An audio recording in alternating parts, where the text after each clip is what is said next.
Christopher Morel's name has popped up again on MLB Trade Rumors. Jed Hoyer, Carter Hawkins say, hey, no, we're not trading him. But could they trade him? And what would you get back for him? What's that look like? We're going to talk about it. Jim Bowden, MLB insider, predicts that Matt Chapman won't come to the Cubs, but he's going to sign with Toronto. We're going to dig into that. And Buster Olney, one of my favorite guys that covers baseball, predicts that the Cubs are the team to watch between now and the start of the season in free agency. What's out there for them? I mean, we talk about that every day. We're going to get into that as well. And we're going to break down the Yu Darvish trade, December 29th, 2020. That's when that deal was made. You guys asked me, you said, hey, would you talk about maybe Owen Caissie a little bit? Let's talk about that deal as well. We're going to do all of that now. Welcome to the Cubs Baseball Channel. Make sure that if you're not part of what we're doing, like and subscribe. Give us a thumbs up. That's a way of saying go Cubs. Thank you guys for hanging out with us, making this part of your daily Cubs routine. Go Cubs.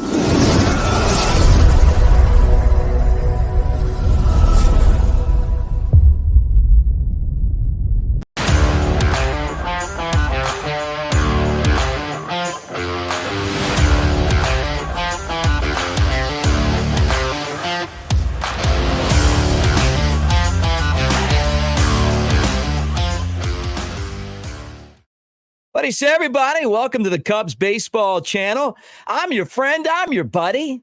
The guy sitting next to you in the bleachers, Mick Gillispie, at Broadcaster Mick on the socials. And again, thank you guys for hanging out as you do. All right, let's get into this right off the bat. Christopher Morel, and his name just keeps popping up. MLB Trade Rumors, which I enjoy reading that. I know a lot of you guys do as well.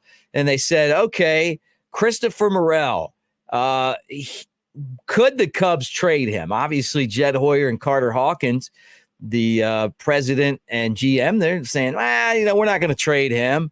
Why would we do that, right? Well, first off, you got to say that you're not going to trade him. I mean, even if you plan on it or you've talked to teams, and there's been a lot of smoke this offseason, that it's a possibility. But if he comes back, you don't want him mad, although he is the nicest guy you're ever going to run into.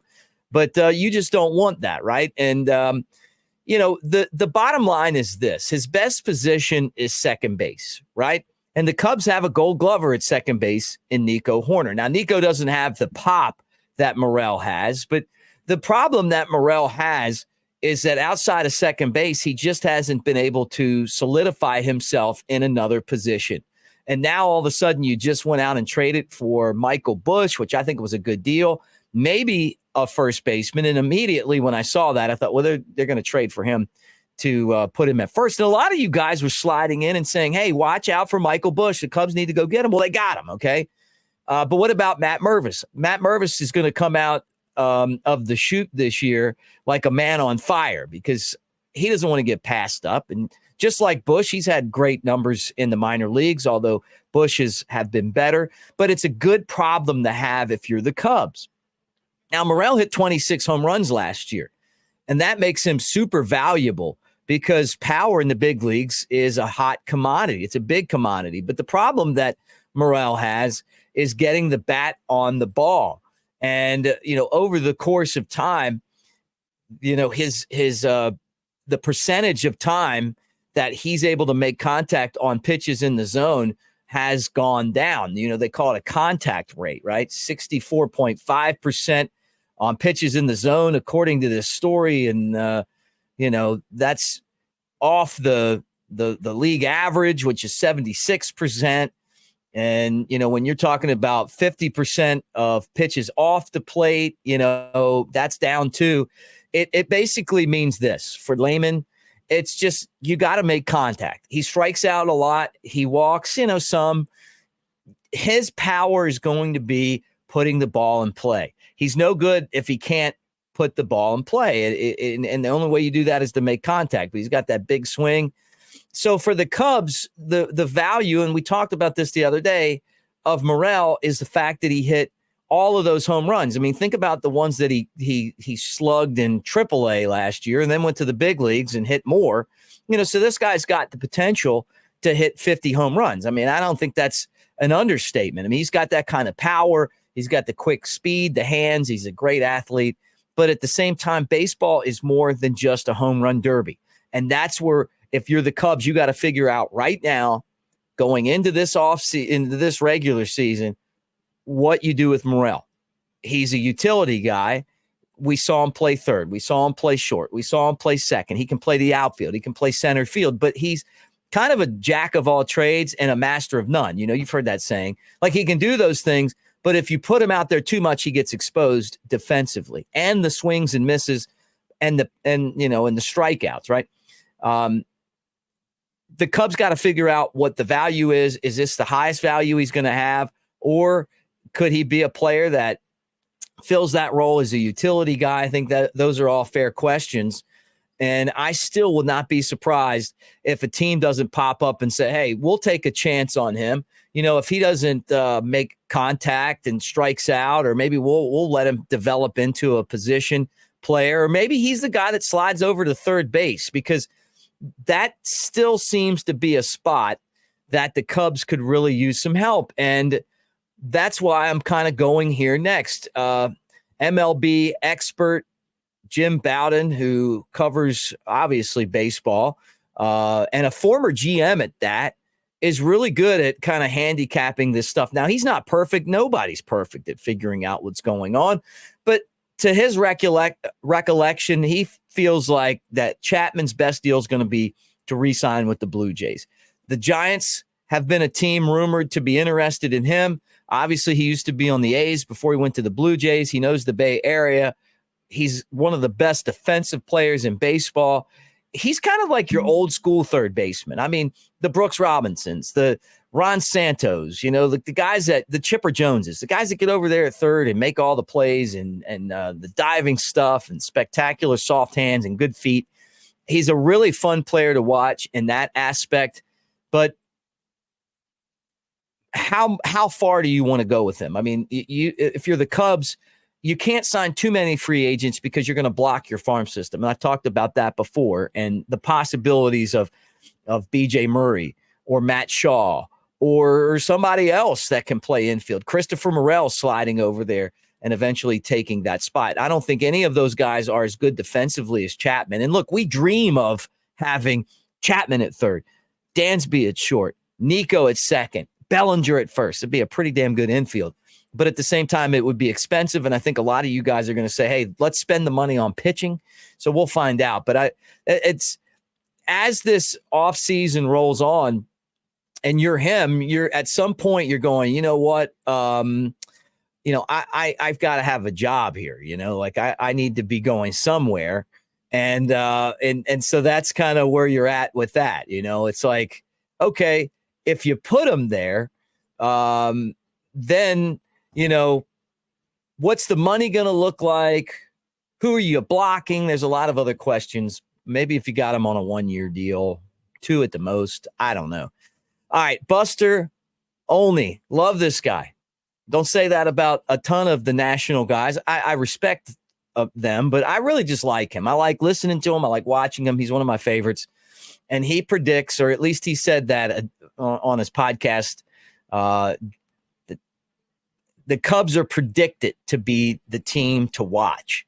So I think that you are the team to watch. Look, this guy right here, Cody Bellinger. I mean, it starts with Cody Bellinger if you're the Cubs. I don't even know that there's a big market for Cody Bellinger outside of the Cubs and then the rest of the league. And for some reason, I guess it starts with his agent, Scott Boras, which his asking price is, a little, but to some teams ridiculous because of the 2 years that he didn't perform, because of the hard hit rate, which you guys know I'm not buying into that. But he's wanting major superstar money. And honestly, he looked like a major superstar for the Cubs last year. So I'm not arguing with that. But the market for him just isn't very strong. And I'm sure the Cubs are just waiting it out at this point.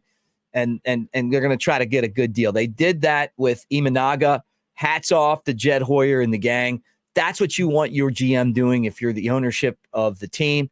Get us the best deal that you can possibly get us. And it's not like Bellinger's an old man either. He's in his late 20s, but he's still got a lot of baseball to play. So I'm guessing that it starts there. But I wouldn't be surprised if the Cubs don't get active as far as pitching goes. Maybe some bullpen guys, some top-end bullpen guys. Obviously, we talked about them making a trade with the Guardians for Class A. Could you do that? Maybe.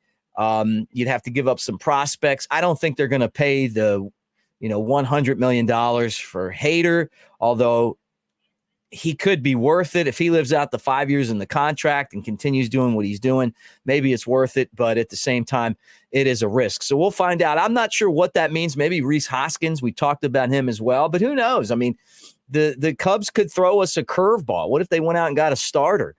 It's not going to be Marcus Stroman, who pitched with the team last year. He signed with the Yankees, and I got to give Stroh a lot of credit. I loved the letter to Cubs fans. I thought that was classy, and good luck to him in New York. But a great gesture by him, when he made that signing to remember Cubs fans, because he was, the first half of the season he was great, and when he's on, he's good. So the Yankees may have gotten a great deal, and he's actually getting paid less per year now, but he's got the longer contract. All right. Let's get into this. You guys have asked me, I said, hey, put in the comments what you want me to talk about. And so you guys want me to talk about some of the prospects, right?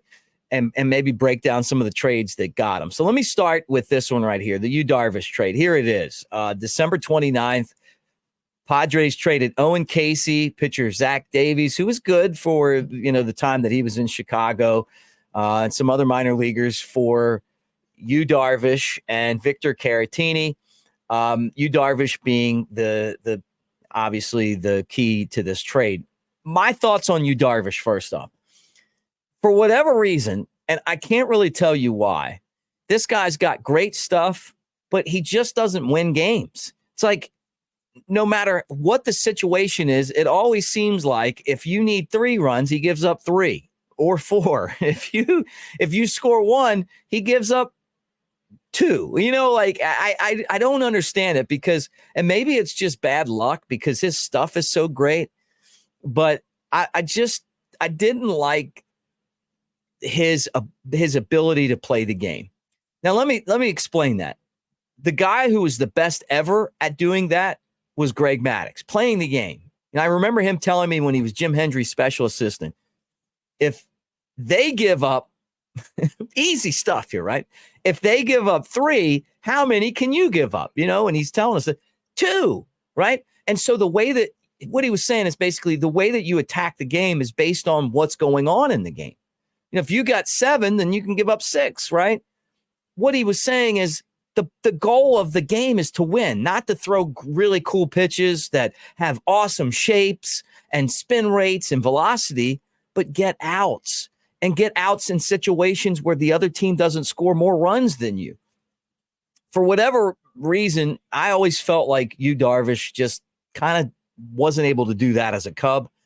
And he's a really great pitcher when it comes to what he can do on the mound, but he's not a winner to me. And I think there's a difference. Greg Maddux was a winner. Now, let's talk about the trade. I saw a whole season of Owen Caissie, and I've told you guys this. I am not a shill for Cubs prospects. And some of you guys get in the comment section and you're like, oh, you just care about you just want to pump up the players. No, I don't. That's not what I do. I think Owen Caissie is a great guy. But if he wasn't good, I would tell you that.